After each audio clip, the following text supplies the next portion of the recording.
Proverbs chapter 3, verses 7 to 12, with commentary following. Be not wise in your own eyes. Fear Yahweh, and depart from evil. It shall be health to your navel and marrow to your bones. Honor Yahweh with your substance, and with the firstfruits of all your increase. So shall your barns be filled with plenty, and your presses shall burst out with new wine.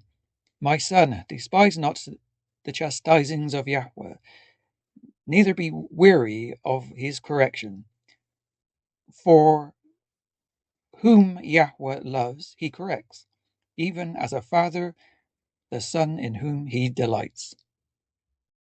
Here, believers are warned not to be wise in their own eyes, but instead to fear Yahweh and turn away from evil.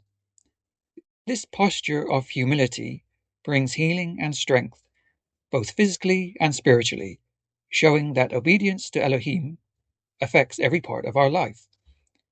Depart from evil and live in good health. I eat healthily, mainly because my doctor knows where I live. If your mind is in charge of your appetite and steering you towards poor decisions, it might be time for a change. No expensive health food required. Left to our own judgment, we'd be eating chocolate-covered burgers for every meal and wondering why things aren't improving. Turns out being wise in our own eyes is not a recognized dietary plan. The passage also calls us to honor Yahweh with our substance and the first fruits of our increase, trusting that He is the true provider.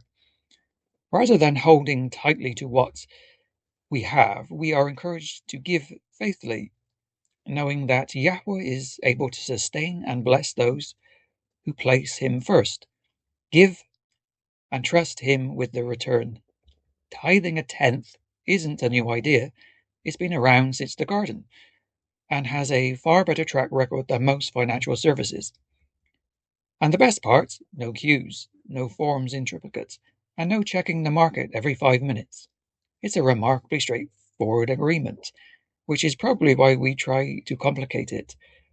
Yahweh handles the increase. All we have to do is be ready to receive.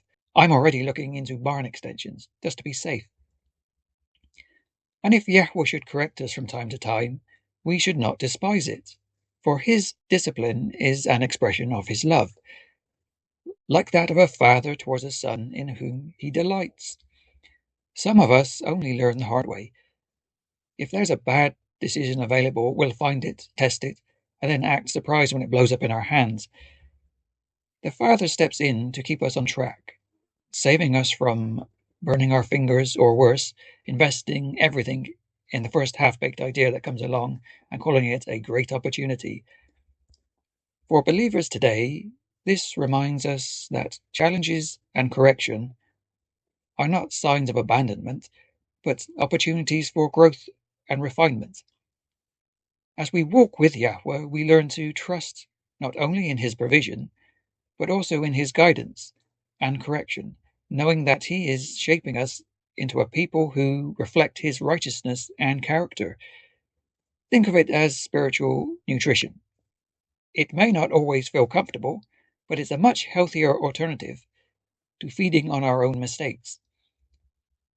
This has been Enlighten, guiding you towards the truth and a fuller wallet.